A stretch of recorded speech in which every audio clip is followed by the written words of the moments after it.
On est arrivé dans la page, c'est la page 9, je pense, dans la brochure, Torah Lamed Zayin, toujours. Et on est arrivé, Zeshamoch Menuzal, Ochle Ami, Ochlo Lechem, Hashem Lo Karao.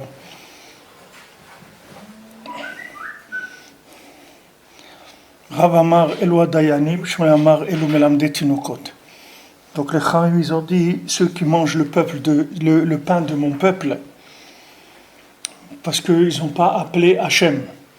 C'est-à-dire le fait que maintenant, les Bnei Israël, ils n'appellent pas Hachem, ça entraîne qu'il y ait des gens qui mangent, leur pain. C'est-à-dire qui mangent le pain des Bnei Israël. Rav Amar Elu Adayanim, alors Rav dit, c'est pourquoi maintenant on en arrive là. C'est-à-dire comment on en arrive à ce que les autres peuples ils mangent le pain du Ham Israël. Alors Rav dit que c'est les Dayanim à cause des juges qu'il y a dans le Ham Israël, qui font pas les jugements comme il faut. Et Shmuel dit non, c'est pas les juges, c'est à cause des enseignants des enfants. C'est-à-dire les gens qui enseignent la Torah aux enfants, ils enseignent pas comme il faut. Mar Amachada ou Mar Amachada velo pligué. C'est-à-dire les deux, ils ont dit une chose différente, mais Béhémet, ils ne sont pas en machloket, c'est-à-dire qu'ils parlent les deux de la même chose. Rav Amar Elu Adayanim, Hainu Rivdin, c'est-à-dire que Rav, quand il a dit les Dayanim, les juges, c'est-à-dire Rivdin, chez Enam Maalim et Tanefesh Beprinat Maim Nukvim. Alors quand maintenant les Dayanim, ils doivent juger les maaseh, qu'est-ce que c'est le jugement? Le jugement, c'est d'élever le bien, de le séparer du mal, c'est ça le jugement. Quand il y a deux personnes qui arrivent et qui disent voilà, celui-là il me doit tant, l'autre il dit non, moi je lui dois pas, etc. Donc maintenant il faut éclaircir les choses, c'est-à-dire il faut sortir le bien et éliminer le faux qu'il y a dans cette situation. Donc quand les Dayanim ils sont comme il faut, alors ces Dayanim ils arrivent à faire le tri, c'est-à-dire à faire monter le bien qu'il y a dans la situation, c'est-à-dire qu'ils arrivent à créer un récipient dans lequel il va y avoir la révélation d'Hachem. Chez Enosim Rivdin, Hachem, alors quand maintenant les Dayanim ils ne sont pas valables, alors qu'est-ce qu'ils font? Le jugement il n'est pas valable. Quand le jugement il n'est pas valable, alors il y aurait un blocage que le bien il n'arrive pas à s'exprimer, le bien il n'arrive pas à sortir. Soit maintenant quelqu'un il a une perte d'argent ou il a une perte d'un bien ou une perte d'un travail ou d'une maison ou tout ce qui peut y arriver, il peut arriver par le fait que les Dayanim ils sont pas, les juges ils sont pas comme il faut. Ça empêche les maaseh, la révélation d'Hachem, ça empêche de créer ces maïm kuvim, c'est-à-dire ces eaux féminines qui s'appellent les eaux féminines, c'est-à-dire récipients pour révéler Hachem. Remez les shochatim shenam meuganim. C'est la même chose que les shochatim, c'est-à-dire ceux qui font l'abattage rituel et qui ne sont pas des shochatim valables. Chez mekalkalim adinim, c'est-à-dire ils abîment les dinim, c'est-à-dire le principe de rivdin. On avait dit que c'est les rivdin, c'est les vridin, c'est les veines dans lesquelles il y a circulation du sang. Menatzpach, les lettres menatzpach qui sont aussi des récipients de din, ces lettres menatzpach. Hadamim shema nefashot, maintenant le sang qui sont les âmes, em chamesh otiyot, c'est 5 lettres, keneged chamisha damim kayadua, par rapport aux 5 sortes de sang comme il est connu. Alors on va expliquer, remez le chamesh prinot sheyesh le nefesh, ça fait allusion aux 5 aspects de l'âme, comme Shamoch Menuzal, hani chamisha barche nafshi keneged mi. C'est 5 Barchinafshi, David, c'est par rapport à qui? Alors ici Rabbeinu il parle des damim, que les damim c'est les nefashot, c'est-à-dire que dans le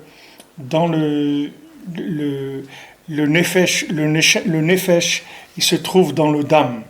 Il parle des damim, et comme on a vu que le nefesh il se trouve dans le dam, c'est-à-dire dans le sang, il y a l'âme, elle se trouve dans le sang. Alors Rabbeinu il parle ici de 5 sortes de sang. Il parle de 5 sortes de sang, de 5 sortes d'âme, c'est-à-dire de 5 niveaux de l'âme. Et il parle aussi des 5 barchi nafshi qu'il y a dans Teilim. Quand vous prenez les Teilim, dans le Teilim je crois que c'est dans Yom Hamishi, il y a 5 Barechi Nafshi. C'est-à-dire ça commence Barechi Nafshi, bénis mon âme, Hachem. Il y en a 5 aussi. Alors les 5 sortes de sang, ce sont 5 sortes de sang qui sont impurs. C'est-à-dire quand un rave il apprend à reconnaître le sang, surtout pour les nyanim de Nida, c'est-à-dire pour une femme, pour savoir si le sang il est kasher ou pas, quand il y a une question demandée à un rave, il y a 5 sortes de sang qui ne sont pas kasher. En dehors de 5 sortes de sang, les autres sangs ils sont kasher. Par exemple, le sang qui vient du cycle d'une femme, ce ne sera pas le même sang qui vient d'une blessure. Le sang d'une blessure, il est kasher. Mais ça, ces 5 sangs-là qui ne sont pas kasher, ils ont des couleurs différentes. Maintenant, dans le Niglé, la Gemara, elle parle de 5 sortes de sang au niveau de Nida, dans la Gemara Nida. Maintenant, le Harizal, il dit qu'il y a 10 sortes de sang. Il y a 5 sangs qui sont purs et il y a 5 sangs qui sont impurs. C'est-à-dire, dans les sortes de sang, il va y avoir 5 qui sont purs et 5 qui sont impurs. Comme on voit ici qu'il y a toujours une possibilité d'aller vers le côté positif ou pas. Maintenant, les 5 degrés de l'âme dont il parle ici, c'est quand on parle d'une neshama. Alors, dans la neshama, c'est un nom un petit peu général. C'est comme si on dit l'âme en français, c'est un mot général. Mais ben mec, il y a 5 niveaux d'âme. Il y a l'âme, il y a le nefesh, il y a le ruach, la neshama, il y a chaya et yechida. C'est 5 niveaux d'âme. Dans un individu, il a 5 niveaux d'âme. Il a nefesh, il a le nefesh, c'est le côté animal, le nefesh behemi, le nefesh de l'animal, qui est en lui, c'est-à-dire ce qui permet de fonctionner. David, donnez-moi le truc parce que vous allez...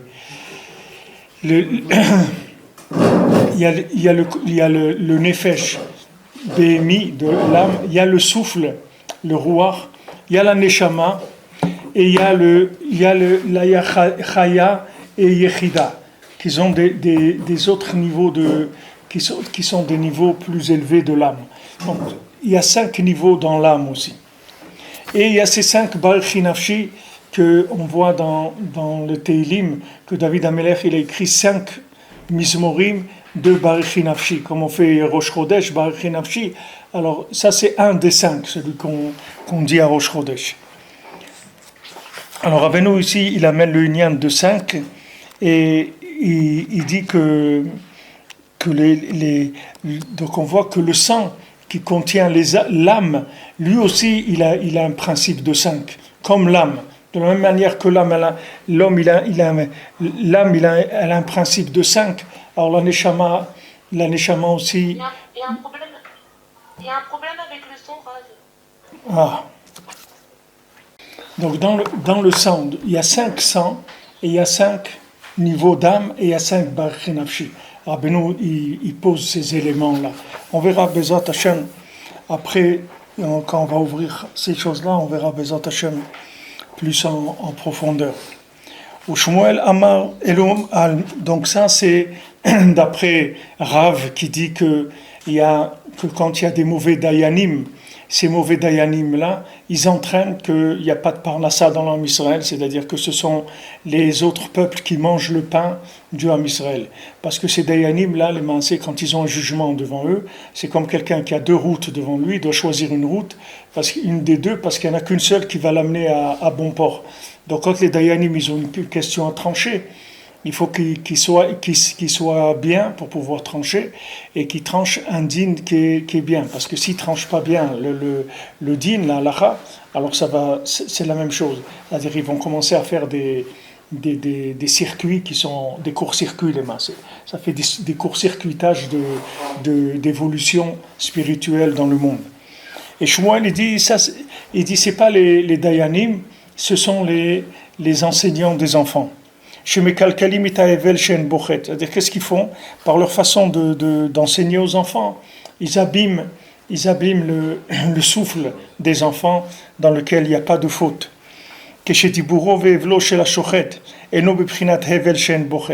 Alors maintenant, Rabbeinu revient vers le shochet et il dit quand la parole du shochet et son souffle, ils ne sont pas dans le principe d'un souffle dans lequel il n'y a pas de faute, Prinat Avira d'Eretz Israël, qui sont le principe de l'air d'Eretz Israël. Aïdézé Ochle Ami à Parnassa Nitmaet. Ochle Ami, c'est-à-dire il y a des gens qui mangent le pain du Ham Israël. C'est-à-dire que le pain du Ham Israël aussi, le Zohar dit qu'il a un goût très spécial. C'est-à-dire le pain du Ham Israël, c'est comme l'argent du Ham Israël aussi. C'est pour ça pourquoi il y a eu tellement de nations qui ont voulu à chaque fois essayer de prendre les biens du Ham Israël. Parce que ce qui appartient au Ham Israël, ça a une dimension qu'il n'y a pas dans le monde. C'est-à-dire tout ce qui est au Ham Israël, il y a une présence divine, il y a une lumière dedans qui fait que c'est complètement différent du reste.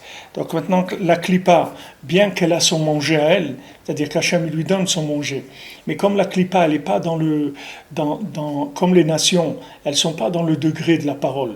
Les nations, elles n'ont pas une communication avec Hachem comme le Ham Israël. Le Ham Israël, c'est comme des enfants d'Hachem. Quand ils parlent avec Hachem, c'est leur père. Ils ont un rapport direct, c'est le Lashon HaKodesh. Maintenant, quand les autres nations, elles parlent avec Hachem, c'est pas du tout le même rapport.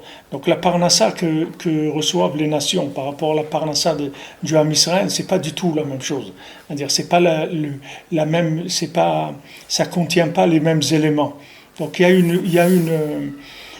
bien que chaque nation reçoit, d'après ce qu'elle est, elle reçoit sa parnassa d'Hachem, mais la parnassa du Ham Israël, c'est autre chose complètement. Donc il y a toujours un désir, il y a toujours une jalousie, comme on a vu tout à l'heure, que tous les rois et tout, ils ont été jaloux de voir qu'est-ce que Hachem il a fait avec le Ham Israël, combien de miracles et tout. Quand le Ham Israël ils étaient esclaves en Égypte, il n'y avait pas de problème, ça dérangeait personne. Il n'y a personne qui s'est levé contre ça. Comme la blague qu'on dit en France, on dit ils vont tuer tous les juifs et tous les coiffeurs. Ils disent mais pourquoi les coiffeurs? Qu'est-ce qu'ils ont fait les coiffeurs?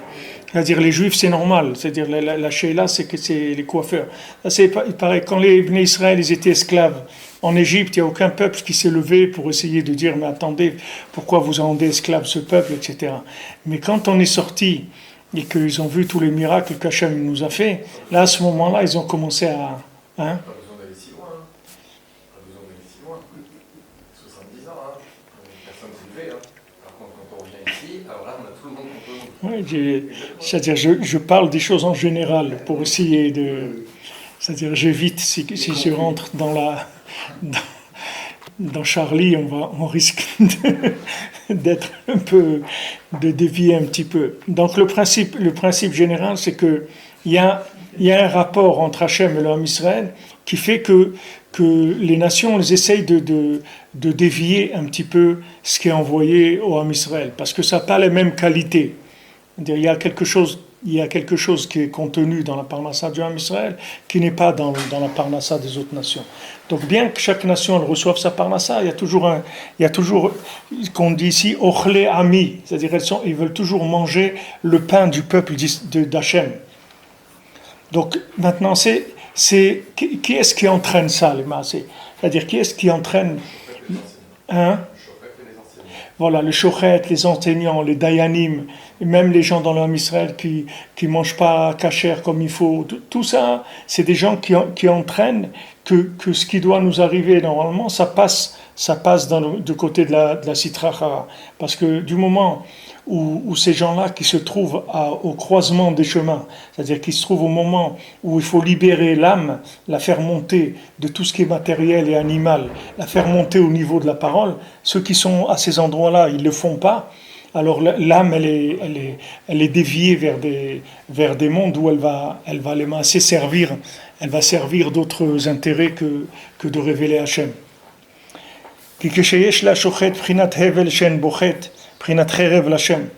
Quand maintenant le shochet il a lui-même un souffle dans lequel il n'y a pas de faute, c'est-à-dire il a l'épée d'Hachem, Prinat Tzedaka d'Eretz Israël, il a la Tzedaka d'Eretz Israël, Prinat Nefesh, le principe de l'âme, Prinat Torah, la Torah, גם הנפש שעולה מהחי למדבר שלו, גם כן נתעלה בבחינת מעלות אלו הנזכר.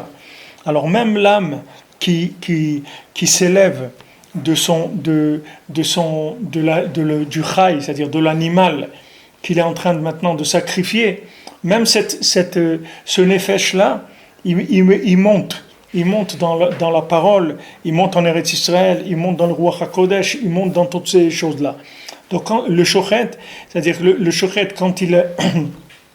quand il libère, c'est-à-dire qu'il coupe dans la gorge de l'animal pour libérer l'âme qui est dans l'animal, si lui maintenant il est valable, c'est-à-dire il a les bonnes intentions, alors il fait monter cette âme-là dans le dibour. Et cette âme-là, elle commence à faire son travail au niveau de la parole, c'est-à-dire au niveau de la révélation d'Hachem. Ça, c'est remettre les choses à leur place, c'est-à-dire depuis la parole de la création, avec la parole qui a été repérée dans le monde matériel et qui a été libérée. Maintenant, s'il n'y a pas eu libération de la parole, alors le nefesh, il repart en galoute. Il repart en galère, comme on dit, il repart en galoute, ou comme vous voulez, il repart dans la mélasse de la matière. Et il peut être récupéré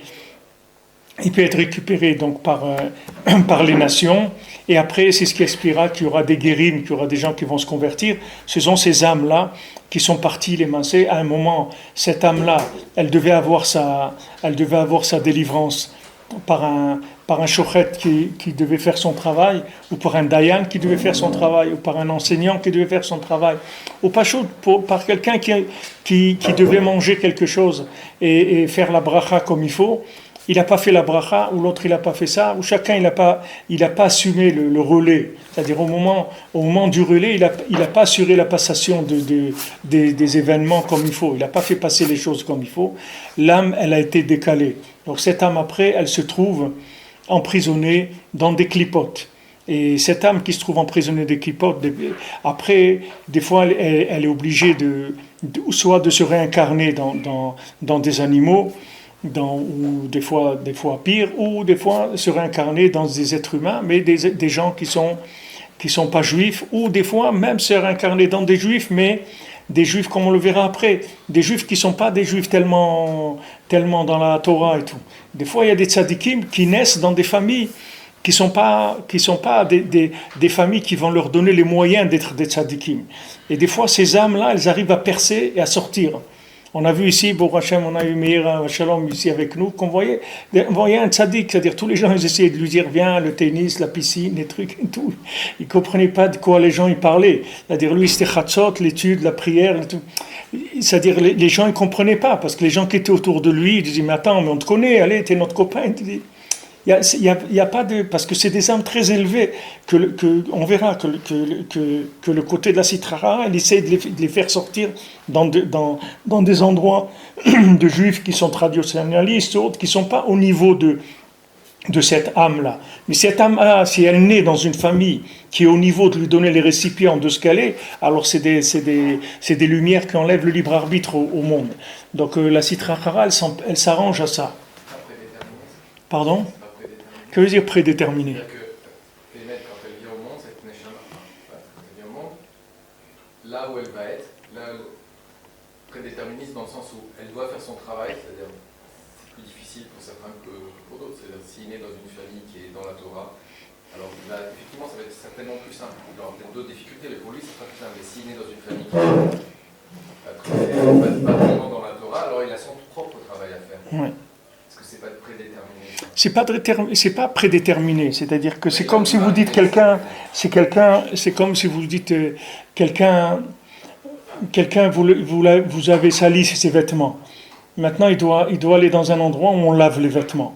Mais le khatrila, lui, il n'a pas besoin d'aller là-bas. C'est-à-dire que si vous n'aviez pas sali ses vêtements, il n'aurait pas eu besoin d'aller au pressing. Il est obligé d'aller au pressing parce qu'il y a quelqu'un qui a sali ses vêtements. C'est-à-dire que ce sont des âmes qui ont une chose à réparer. Une chose à réparer. C'est pour ça qu'elle passe par ces circuits-là. Mais cette réparation, elle n'est pas due à l'âme elle-même, elle est due à la situation des gens en bas qui entraînent que c'est comme ça. C'est les gens d'en bas qui entraînent que c'est comme ça. C'est pas l'âme elle-même.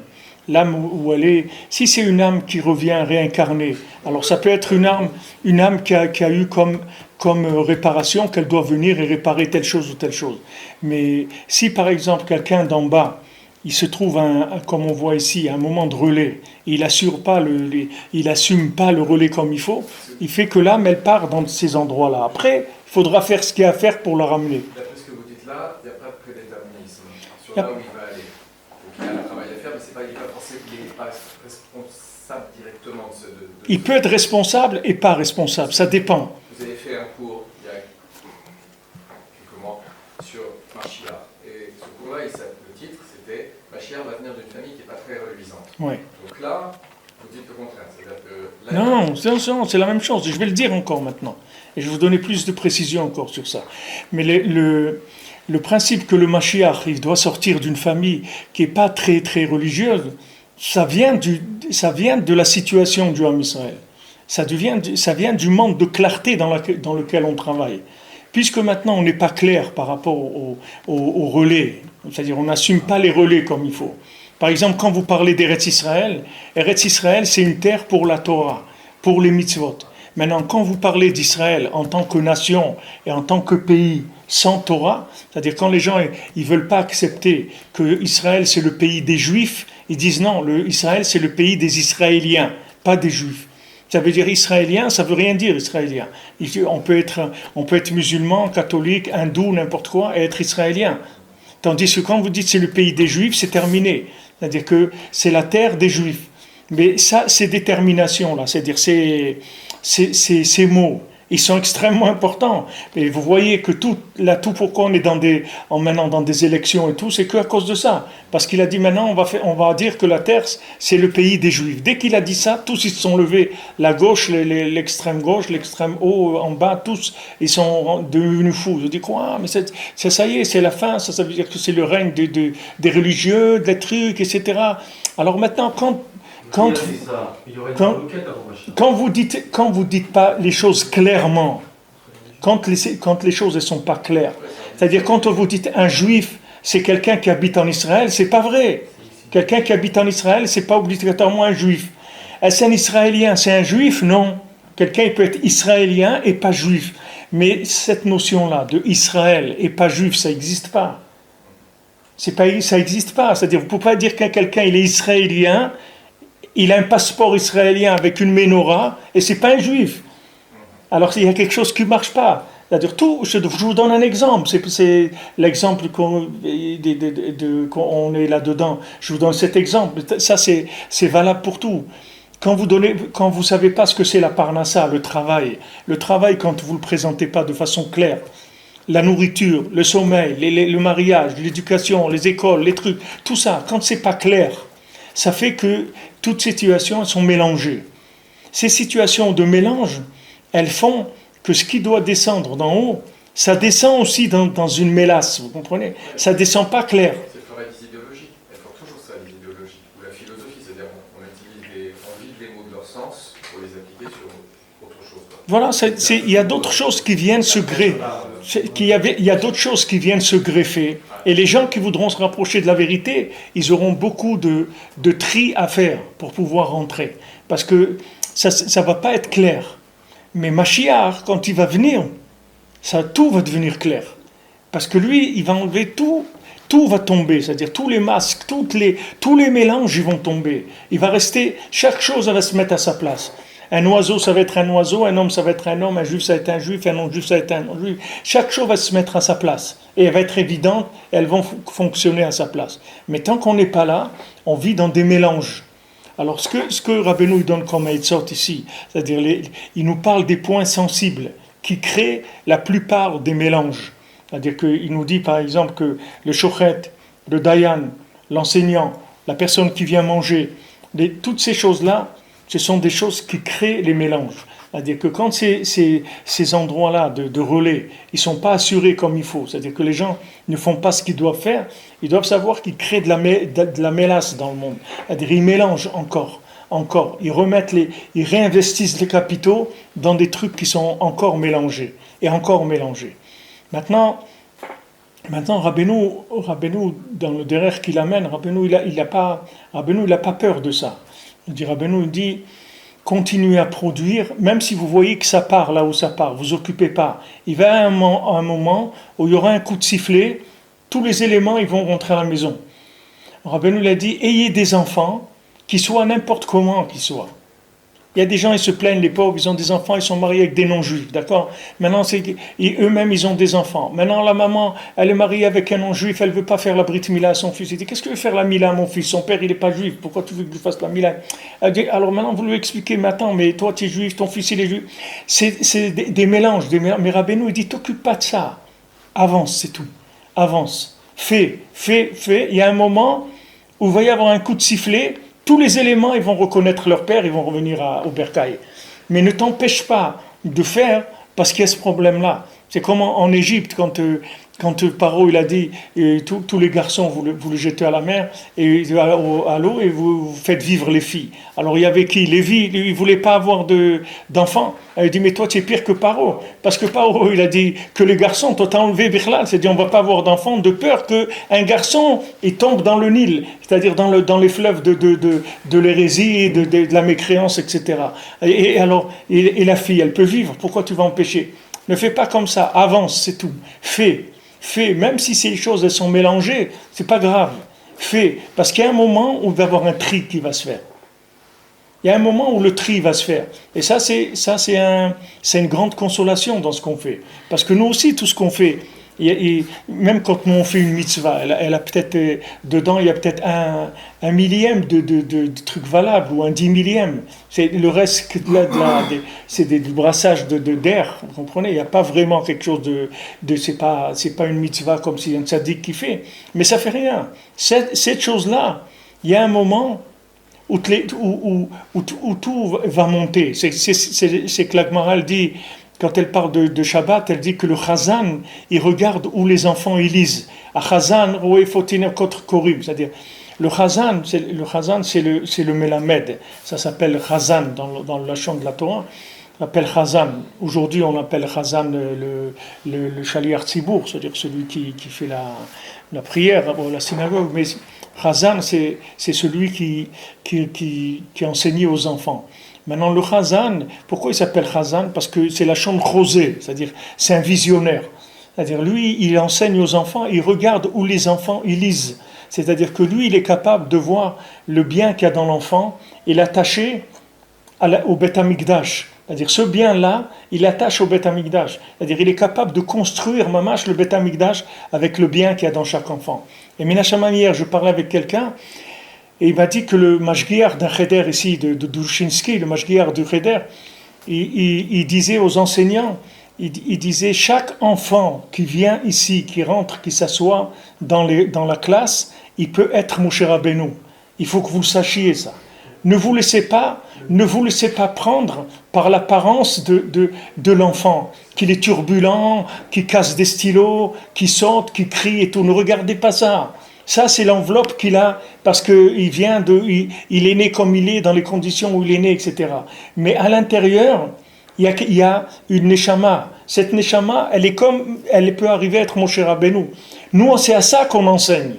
On enseigne à la neshama qu'il y a dans l'enfant. C'est pas tout ce qu'on voit autour. Alors c'est ça que le Chazan, il voit où les enfants ils lisent. C'est-à-dire lui, il est capable de voir le bien qu'il y a dans l'enfant et se débarrasser du côté qu'il y a autour, du côté turbulent, du côté tout accessoire qui véhicule, qui est véhiculé avec cette neshama et que des fois, qui peut être éliminatoire pour beaucoup de gens. C'est-à-dire il y a beaucoup de gens qui se sont fait éliminer dans leur vie, pas par le bien, pas à cause du mal qu'ils avaient en eux, parce que ils n'avaient pas de mal, c'était des gens bien, mais ils se sont fait éliminer parce que les gens, ils n'ont pas supporté leur enveloppe. L'enveloppe, elle n'était pas terrible. C'est comme Mashiach. Mashiach, il va venir, il va dire, je suis Mashiach. Mais comme il ne va pas venir d'une famille de grands religieux, tous les gens, ils ne vont pas savoir si c'est lui. Tous les gens, ils vont commencer à dire, mais peut-être c'est pas lui. Peut-être c'est pas lui, le Mashiach. Vous voyez David Ameller, c'est le même principe. David Ameller, Ouais. viendra d'une mère convertie, j'ai entendu, le Mashiach. Pardon? J'ai entendu que le Mashiach viendra d'une mère convertie. Non, c'est Rabbi Nachman, il a dit d'abord que Mashiach, ça va être un descendant de Rabbi Nachman. Rabbi Nachman, il a dit que le Mashiach, ce sera un de ses descendants. Et il n'a pas dit qu'il viendrait du converti, il a dit d'une famille qui n'est pas très... Pour être accepté dans le monde entier. Pardon? Pour que le monde entier l'accepte, comme il sera d'une mère convertie, j'ai entendu comme ça.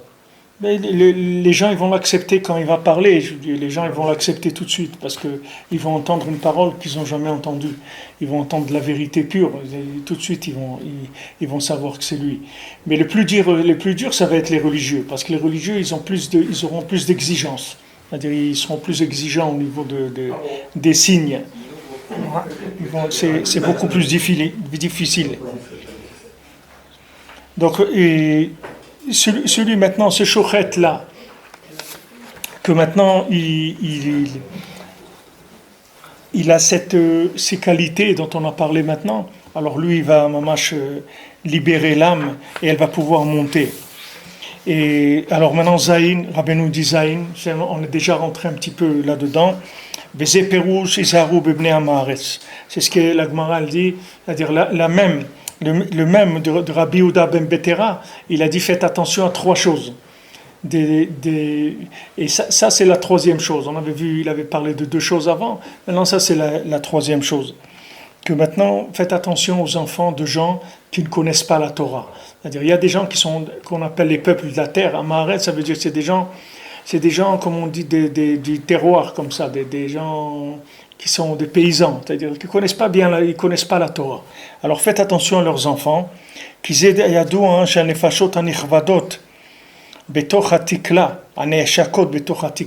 a des neshamot qui sont emprisonnés dans le tikla, c'est-à-dire c'est un endroit, tikla ça veut dire normalement mishkal, c'est-à-dire une balance.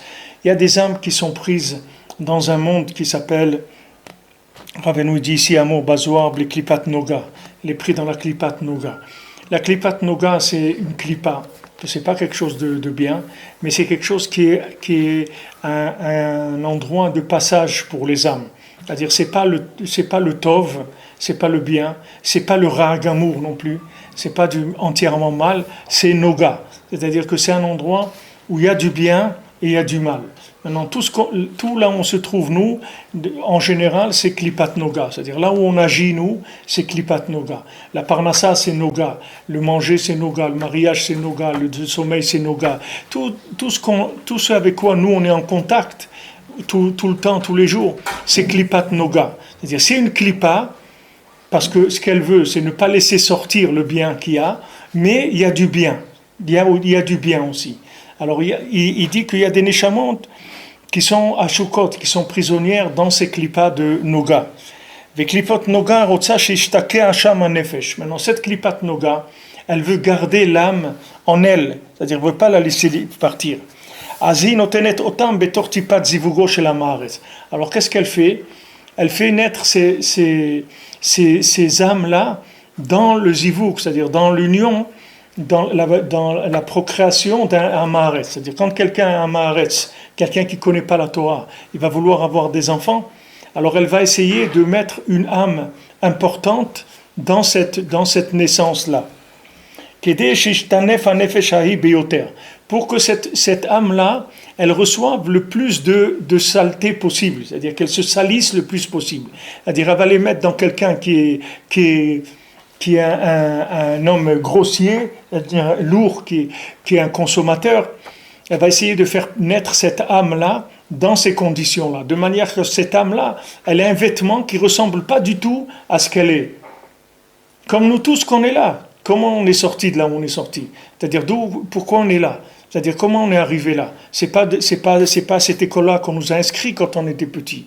On nous a pas mis à l'école pour arriver à Yerushalayim. On nous a inscrit dans une école pour nous retrouver à je sais pas où, mais pas à Yerushalayim. Donc tout le vêtement, c'est-à-dire tout ce qui va être donné à cette âme-là, c'est des choses qui vont l'empêcher d'être ce qu'elle est mamash. Et la plupart du temps, ils réussissent. Il ne faut pas croire que c'est quelque chose qui ne marche pas. La plupart du temps, ça marche, que la personne reste là-bas. Que les gens, ils sont pas... Rabbi Nachman, il vient, pourquoi il essaye d'aider tous ces gens-là? Parce que, Béhémet, ces gens-là, ils ont des âmes très très élevées. Et ils se trouvent dans des situations où ils sont en grande difficulté.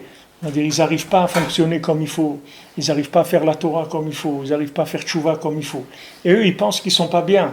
Mais ce n'est pas qu'ils ne sont pas bien, ils sont très bien, mais seulement le vêtement qu'ils ont, il est sale. Donc comme ils ont un vêtement sale, ils ne se rendent pas compte de la valeur qu'ils ont en eux. Alors maintenant, là où ils se trouvent, selon les milieux dans lesquels ils vont se trouver, alors ils vont avoir des problèmes pour naître, pour faire sortir le bien qu'il y a en eux. Mais ce bien-là, il est très élevé, c'est très très élevé, c'est des âmes très élevées. Mais elles naissent dans des conditions qui sont comme ça. Même les convertis? Hein? Même les convertis, les convertis c'est pareil, les convertis c'est évident, c'est-à-dire que c'est des juifs, un converti c'est un juif qui est né chez des goïms, c'est tout.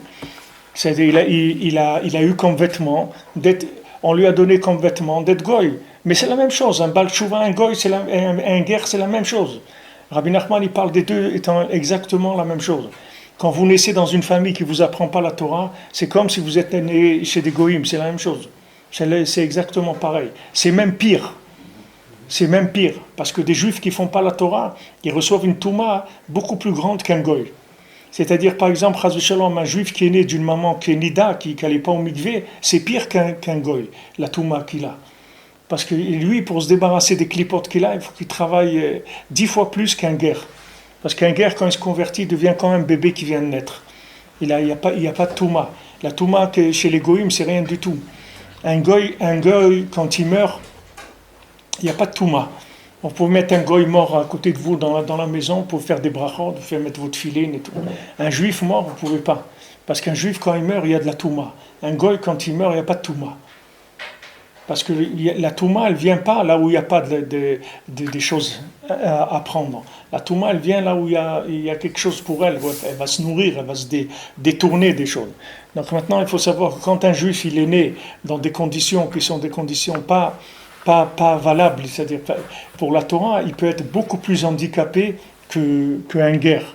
Le guerre, sa difficulté, c'est de sortir de son contexte, c'est-à-dire de prendre conscience que les Maasé, il est juif, il se sent juif. Mais comment il va annoncer ça à sa famille qui se sent juif? Sa famille, elle va jamais accepter ça. C'est très difficile pour eux.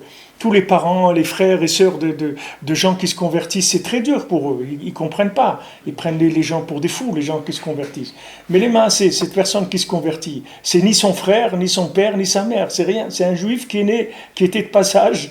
Et il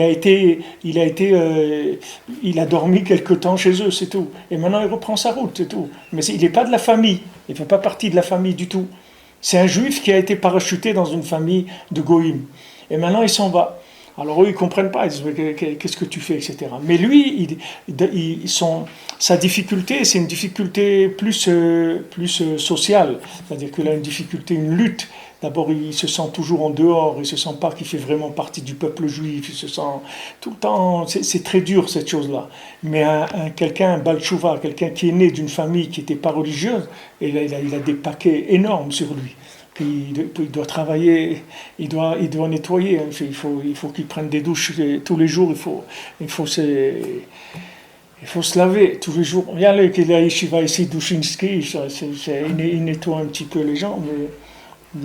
Alors Rabbeinu, il vient, Dafka Rabbeinu, il vient maintenant dans ces générations où il y a des âmes qui sont d'un côté des âmes très élevées, et d'un autre côté qui sont prises dans des choses très, très basses, des choses terribles. Alors Rabbeinu vient leur parler pour dire attends, ne décourage pas, c'est ton vêtement qui est sale, c'est pas toi tu n'es pas sale du tout. Toi tu es un tzaddik, mais seulement tu as un vêtement qui est sale, c'est tout. Alors les gens ils voient le vêtement sale, ils disent celui-là c'est un clochard, c'est tout, ils ne voient rien du tout. Et Rabbeinu dit non, vous vous trompez, c'est pas vrai, parce que maintenant tous les gens qui vont venir, ils vont avoir des vêtements sales. Tous les gens qui vont venir, regardez ici la politique, regardez les gens, les partis politiques, regardez comment ils parlent, les gens, même des gens qui ont des barbes et qui ont des chapeaux, regardez comment ils parlent les gens, quelle façon de parler, comment il y a des guerres entre les gens, etc. C'est terrible. Et pourtant ces gens-là, ils mettent tous les tefilines tous les jours, ils font Shabbat, ils mangent kasher, ils font des trucs et tout. Mais il y a des clipotes terribles sur les gens. Il y a des vêtements sales. Ces vêtements sales, ils font que c'est difficile. Alors toutes les neshamot qui ont dû qui sont des grandes neshamot. Et comme vous prenez par exemple David Ameller. David Ameller, il vient de deux côtés des choses terribles. David Ameller, c'est le petit-fils de Boaz. Boaz, il descend du massé de Tamar, de Yehuda et Tamar. Yehuda et Tamar, et que Yehuda il croyait que c'était une prostituée, il a été avec elle, ça a donné le grand-père de Boaz. De ce côté-là, il descend David, d'un côté, et d'un autre côté, il descend de Ruth, que Ruth, elle descend de Moab, que Moab, il descend de Noir qui a été avec sa fille, de Lot qui a été avec sa fille. Par rapport à la Torah là, qu'on voit, moi, tout dépend de la kavana, si c'est s'ils ont fait ça dans les Shem Dusha. Ouais. Ils ont rentré l'âme à l'intérieur de leur massé. C'est ça qui a. On voit que ça sort que le bien de ça. Ah, mais le bien. Comment ça s'appelle? Le père de David. Il a dit qu'il a Ishaï. été embauché. Ishaï. Oui. Et Mr. Boaz aussi. Et tout ce qu'ils ont fait, c'est pour dévoiler Dieu. Ouais. Il a dit même que ce soit un cli qui peut être comme il est. Eux, ils ont la force de pouvoir dévoiler Dieu à l'intérieur. Oui, mais après, quand l'âme, elle naît, tu vois David Ameller, quelle difficulté il a eu pour pouvoir. David Ameller, même les Dayanim de l'époque de David Ameller, c'est ces Dayanim dont Rabbeinu parle ici, parce qu'ils ont dit qu'il n'était pas juif. Il y a eu des Dayanim qui ont traité son cas et qui ont dit non, mais même les filles de Moab, elles sont pas acceptées, on ne peut pas les convertir. C'est pareil que les hommes de Moab. Mais par rapport à ce qu'ils ont sorti, eux, les Boaz et Ishaï, eux, ils ont sorti de la Gdusha. Oui, mais c'est passé par ces chemins-là. Mais c'est pas parce qu'ils étaient ce qu'ils étaient qu'ils ont sorti de la Gdusha. La Gdusha, elle est sortie, c'est parce que, justement, c'était parce qu'ils n'étaient pas ce qu'il fallait être, que c'est passé par eux. Quand il te dit ici qu'il faut faire attention aux enfants de Hamaretz, il te dit pas fais attention aux enfants des tzadikim. Il te dit fais attention aux gens qui ne connaissent pas la Torah. Fais attention parce que c'est très probable que leurs enfants, ça va être des grands tzadikim et que tu ne le sais pas. Parce qu'ils sont nés dans une maison comme ça. Celui qui vient dans la maison de Boaz, que ça descend, la descendance de Tamar, ne crois pas que c'est une descendance qui était tellement... quelqu'un, il ne peut pas dire, voilà, moi je descends d'une maman qui a été prise pour une prostituée, c'est pas tellement... Mais c'est pas important, c'est la personne... Mais sûr que c'est ça le cas. C'est celui qui fait le maasé, c'est lui qui a la possibilité de monter la chose dans la... Non, c'est pas celui qui fait le Tout est maasé. une première galème, tout est un premier galème. Maintenant, c'est moi qui, par rapport à ce que je vais faire, je vais être par rapport à ma bouche. Ok, si tu es un tzaddik, il n'y a pas de problème. Si tu es un tzaddik, il n'y a pas de problème. Mais ici, on ne parle pas de ça. On ne parle pas de celui qui est un tzaddik. Ici, on parle de celui qui n'est pas un tzaddik et qui va avoir un enfant. Et lui, comme il est constitué, comme ce qu'il a dans la tête, il ne risque pas d'enfanter un tzaddik, d'après ce qu'il est. Normalement, ce n'est pas prévu au programme qu'il va avoir un enfant qui est un tzaddik. Mais comme la Sitra Hara, elle essaye de trouver des familles où placer les grandes âmes de manière à ce qu'elles n'aient aucune chance de s'en sortir, donc il te dit fais attention aux familles qui ne sont pas reluisantes, parce que dans ces familles-là, il y a de grandes chances qu'il y ait des âmes qui soient très élevées et qu'on les a faites passer par ces endroits-là. Même dans les guérim, tu regardes une Kélos, tu as Aftalion. Ce qu'on a appris, c'est pas important, parce que de toutes les façons, il faut arriver à sortir dans chaque chose quelque chose de Kadosh. Le mettre la date de Kadosh Baruch Hu dans chaque massé. Comme si on est aussi nous Shochet, on est aussi nous Dayan, on est aussi Tinoch. D'accord. Donc c'est même c'est bien de savoir qu'il y a aussi des grandes âmes, mais même s'il y a des petites âmes, on a le même travail à faire. Il y a quelque chose que tu ne comprends pas dans là. Ici, on parle par rapport aux circuits qui sont choisis d'en haut pour amener les âmes. C'est-à-dire comment ces âmes-là, elles sont véhiculées dans des endroits où les maasés, ça sera très difficile pour elles de sortir de ça. Alors on les amène spécialement dans des endroits difficiles, parce que c'est un onesh, c'est-à-dire ces âmes-là, elles passent par là parce qu'elles n'ont pas le mérite de venir par des tzadikim. Mais si elles viennent par des tzadikim, il n'y a pas de problème. Maintenant, nous, ce qu'on essaye de faire, nous, c'est sûr qu'on essaye de faire du mieux qu'on peut. Mais le mieux qu'on peut à nous, aujourd'hui, c'est rien du tout. C'est-à-dire que maintenant, tu prends le plus grand rave qu'il y a aujourd'hui, il est 1000 fois plus loin d'Hachem que quelqu'un qui n'était pas religieux il y a 1000 ans. Quelqu'un qui avait la émouna d'Hachem, dans Hachem, il était beaucoup plus grand qu'un rave d'aujourd'hui. Parce qu'un Rav d'aujourd'hui, il a des vêtements d'excréments sur lui. Tu comprends? Il a des vêtements et des vêtements et des vêtements et des vêtements d'excréments sur lui. Même s'il a de la Torah, dans quoi elle est cette Torah-là? Regarde des élections, regarde des gens, qu'est-ce qu'ils peuvent sortir de leur bouche. Regarde les gens, comment ils peuvent parler. Alors que c'est des gens que tu les t'assois, tu étudies la Torah avec eux, tu vas voir qu'est-ce qu'ils te disent dans la Torah. C'est des gens, ils ont beaucoup de Torah. Mais tu vois, dès qu'il y a quelque chose, un peu d'intérêt, des trucs d'honneur, d'argent et tout, tu vois que ce qui sort, c'est pas du tout ça. Ce qui sort, c'est tout le vêtement sale qui sort. Alors que il y a 5 siècles ou il y a 1000 ans, les gens, ils n'étaient pas sales. Même tu prends un bonhomme de la rue, c'est-à-dire un homme qui n'étudie pas la Torah, il avait un niveau de pureté beaucoup plus grand que quelqu'un qui connaît la Torah aujourd'hui. C'est pour ça que quand tu dis, ah, nous on doit faire, avec quoi on va faire? On doit faire quoi? Avec quoi on va faire? On n'a pas, nous, on a été pétri là où on a été pétri. Ce pétrin-là, quand quelqu'un dit on est dans le pétrin, c'est-à-dire quelqu'un là où il a été pétri, tu ne vas pas le changer, le pétrin. Qu'est-ce que tu vas changer du pétrin? Alors on fait ce qu'on peut. On essaye de faire tout ce qu'on peut pour améliorer les choses. Mais ce qu'il amène ici, ici il ne parle pas de la responsabilité de la personne maintenant au moment de la conception de l'enfant, que quand la personne elle se sanctifie, alors elle permet à la Neshama d'avoir le plus de chances possible. Ici, il parle des gens qui n'ont pas de Torah, des gens qui sont loin, comme aujourd'hui, que les gens sont loin, même les gens qui sont dans la Torah, ils sont loin, ils vont enfanter des âmes qui sont très élevées, parce que ces âmes-là, elles passent par ces chemins-là. Ce sont des âmes qui viennent à la fin des temps et qui passent par des chemins que les khatrila, tu ne peux pas te douter que de ces gens-là, il va sortir quelqu'un d'aussi grand. Tu peux pas. Quand tu vois les parents, tu ne peux pas croire que leur fils il a un niveau comme ça, ou leur fille elle a un niveau comme ça. C'est pas quelque chose à laquelle tu peux t'attendre.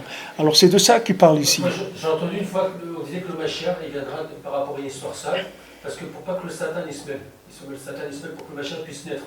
Parce que un père qui va avec ses fils, c'est très grave. Et de nos jours, malheureusement, j'entends beaucoup de choses, et c'est pour ça qu'il faut faire. Et c'est pour ça que le Mashiach, j'entendais qu'il venait d'une histoire sale. C'est ce qu'il dit ici. Et là, Shehem, Ketzipurim Achozot Bapach. Ils sont comme des oiseaux qui sont emprisonnés dans un piège. C'est-à-dire, c'est des âmes très élevées et qui sont emprisonnés dans un piège. Et si quelqu'un, depuis son enfance, c'est ce que Rabbeinu dit là, ici, quelqu'un qui a fait tchouva, il sait qu'est-ce que ça veut dire, cette chose-là. C'est-à-dire comment quelqu'un, il était enfant et il a grandi dans un monde étranger, où quand il parlait avec les gens, il voyait que soit eux, ils sont fous, soit il est fou, mais il y a quelque chose qui ne marche pas. C'est-à-dire, il parle avec des gens, il voit que ces gens-là, c'est des autres gens, c'est pas comme lui. Et que lui, il n'est pas comme les autres, que les autres, ils ne sont pas comme lui. Et maintenant, cette personne-là, si elle n'a pas la chance qu'il y a un tzaddik qui la sort, alors elle va chas v'shalom, terminer dans un hôpital psychiatrique. Parce que si cette personne-là, elle n'arrive pas à faire sortir le bien qu'il y a en elle, alors c'est l'hôpital psychiatrique, parce qu'il y a un moment où elle n'arrive plus du tout à fonctionner dans le système. C'est-à-dire le système, c'est pas un système qui peut lui amener une satisfaction. Donc la personne, elle est prise dans une schizophrénie comme ça, et il y a des fois que les gens, ils craquent. C'est pas. Il y a des fois où Hachem, il a pitié il les met sur la route, il les fait sortir, mais il y a des fois où les gens, ils n'arrivent pas. Et ça, quelqu'un, il peut le savoir depuis son enfance. Si quelqu'un, il a fait tchouva, et c'est que depuis qu'il était petit, il avait un décalage par rapport. Il ne travaillait pas sur les mêmes gammes de musique, c'est-à-dire sur les mêmes gammes de notes. Il y avait de la cacophonie, c'est-à-dire il entendait le monde, c'était une cacophonie. Il n'arrivait pas à se mettre au diapason avec les gens. Alors ces âmes-là, elles sont en souffrance pour ces âmes-là. Et ce n'est pas toutes qui sortent, que ce soit les guéris, les gens qui se convertissent, ou les gens qui font tchouva, c'est la même chose. Vous croyez que c'est tous les gens qui ont des grandes âmes, qui arrivent à percer? Il n'y a pas beaucoup. Il y a des gens, à un moment, ils baissent les bras, ils n'ont plus la force. Ils n'ont pas la force. Ils disent, attends, mais avec qui je vais me battre contre le monde entier? Mais les gens ils disent, mais tu es fou, où tu vas te battre? Avec qui tu vas te battre? Tu vas te battre avec qui? Où tu vas? Reste tranquille, c'est tout. Et les gens, ils viennent, ils essaient de lui parler, d'embobiner, etc. Pour le calmer, pour qu'il reste tranquille, c'est tout. Pour le laisser dans son piège. Ils ne veulent pas le laisser sortir parce qu'eux, ils ne savent pas qui c'est. Les gens qui lui parlent, ils ne savent pas qui c'est. Mais il dit, mon fils, mais fais attention, tu dors pas assez, tu manges pas assez, tu dis trop, tu vas t'arriver quelque chose si tu continues comme ça. Mais ils savent pas qui c'est. Donc eux, ils le traitent comme quelqu'un comme eux. Mais il n'est pas comme eux. Il n'est pas du tout comme eux. Donc maintenant, c'est très difficile pour des parents d'avoir la grandeur d'âme, d'esprit, de laisser un enfant grandir dans quelque chose qui leur paraît complètement à l'envers. Complètement à l'envers. Voilà encore cette semaine, il dit quelqu'un, il m'a appelé, il m'a dit, ma mère elle est malade et toute la journée elle est au lit et trucs et tout. Pourquoi? Parce qu'il va aller à Ouman. Il dit, comment tu peux aller à Ouman? Là-bas ils tirent des trucs, on voit à la télévision des gens qui meurent et trucs, et toi tu vas aller à Ouman en Ukraine. Mais l'Ukraine c'est, et ben non, ces gens ils sont en Israël, ils ont à 50 km d'eux, ils ont des arsenals de trucs qui sont 1000 fois plus grand. L'Ukraine, là-bas, les pauvres, ils ont trois pistolets, des trucs, ils n'ont rien du tout, là-bas. Et d'abord, il y a une distance entre Ouman et Kiev et ces endroits-là qui est énorme. C'est comme un autre pays complètement, ça n'a rien à voir. Mais pour vous dire, même aujourd'hui, il y a des parents qui empêchent leurs enfants d'aller vers leur tikkun. Ils les laissent pas aller, ils les laissent pas progresser. Tu dis, mais pourquoi tu vas aller à Ouman? Mais qu'est-ce que tu vas faire à Ouman? Il y a tout ce qu'il faut ici, tu as besoin de quoi? Tu veux voir un rabbin, je t'emmène chez un rabbin. Tu veux des tombes, je t'emmène chez Rabbi Shimon Bar Yochai. Mais qu'est-ce que tu vas faire en Ukraine? Mais laisse-le tranquille, tu ne peux pas le laisser tranquille. Tu ne peux pas le laisser tranquille, pousser. Ok, toi tu plantes tout le temps des navets. Maintenant, au milieu de ces navets, il a poussé une rose, d'accord? Tu ne peux pas lui parler le langage d'un navet. C'est pas un navet, c'est une rose. Alors, attends qu'elle va sortir, tu vas voir que c'est une rose. Maintenant, toi, tu vois un truc qui bouge un peu. Pour toi, il n'y a que des navets dans le monde. Mais non, il y a autre chose que des navets. Laisse-le tranquille, au moins. Si tu ne peux pas l'aider à pousser, si tu ne sais pas l'arroser, au moins lâche-le, c'est tout. Laisse-le tranquille. Il a envie d'aller au Man, laisse-le aller au Man. Il a envie d'aller 10 fois au Man, laisse-le aller 10 fois au Man. Qu'est-ce que tu veux faire? Laisse-le tranquille, c'est tout. Il a envie d'étudier, laisse-le étudier. Il a envie de prier, laisse-le prier. Laisse-le tranquille. Laisse-le bien sortir.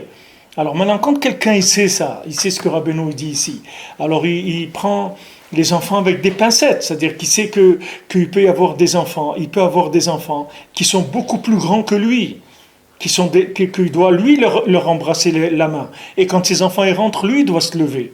C'est pas eux qui doivent se lever, c'est lui qui doit se lever devant eux. Et il doit les respecter beaucoup plus que ce qu'eux doivent le respecter à lui.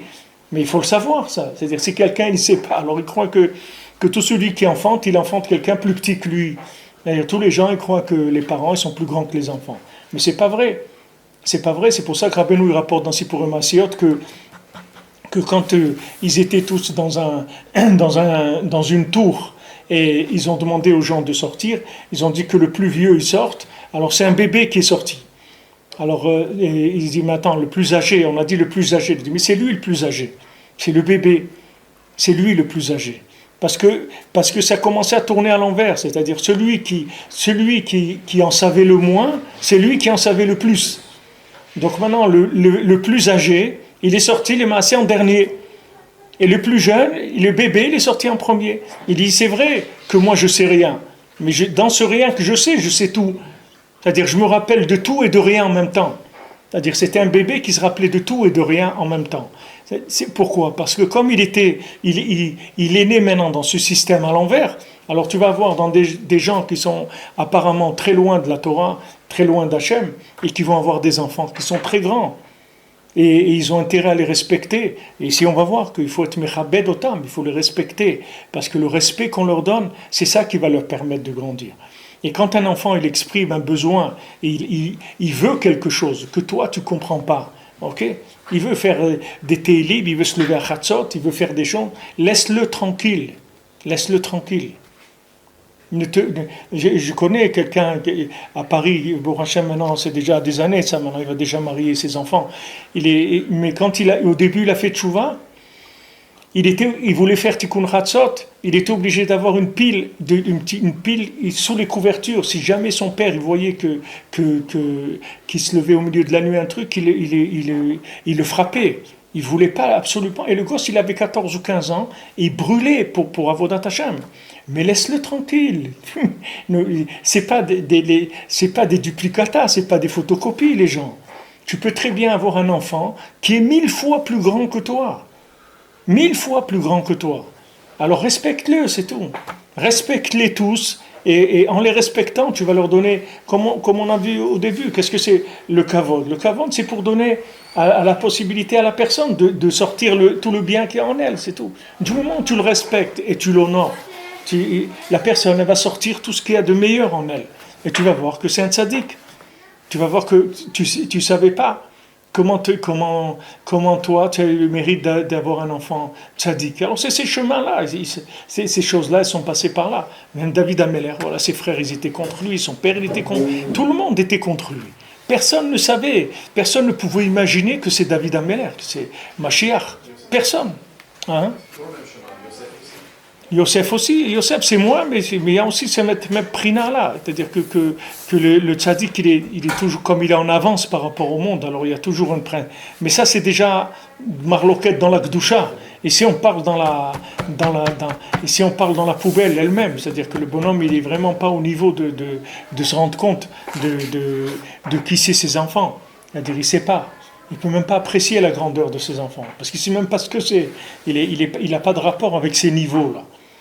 Alors Rabbeinu dit comme ça, donc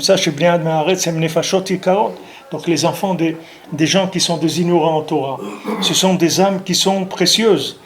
Et là, ce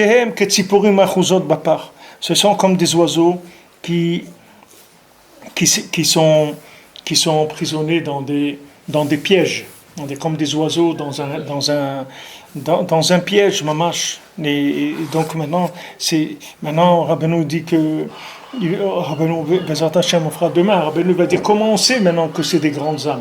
Alors vous verrez leur rapport avec la Torah, c'est-à-dire vous allez voir que c'est des gens qui ont de la Torah, et des gens qui arrivent à apprendre la Torah, qui arrivent à faire sortir de la Torah. Alors vous verrez que c'est des gens qui sont d'un très grand niveau. C'est-à-dire ils sont arrivés à faire sortir de la Torah, alors que de là où ils viennent, normalement, il n'y a pas de Torah. Et eux, ils sont arrivés à prendre la Torah et à enseigner même. Ils sont des Talmidei Chachamim, c'est-à-dire des gens que, mamash, ils ont beaucoup de Torah. Et leurs parents, c'est des gens qui sont pas très reluisants, comme on dit. Et Mashiach, il viendra comme ça, comme tous ceux derrière-là, comme David Ameller, comme tous les grands qui sont nés, comme ils sont nés. Seulement, eux, il faut qu'ils aient confiance en eux. Parce qu'il y a beaucoup de gens qui étaient amenés, qui auraient pu être très grands dans leur vie. Mais seulement, ils n'ont pas eu la chance d'avoir un encadrement qui leur a permis ça. Mais nous, Rabbeinu ne nous apprend pas à nous baser sur l'encadrement. Rabbeinu nous dit, tu es seul, et moi je suis avec toi, et on va y aller ensemble, et tu vas voir que tu vas t'en sortir.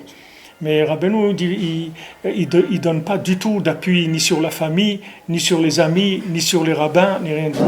Rabbeinu dit, voilà, tu as ta bouche, tu vas parler avec Hachem, et tu vas t'en sortir. C'est tout.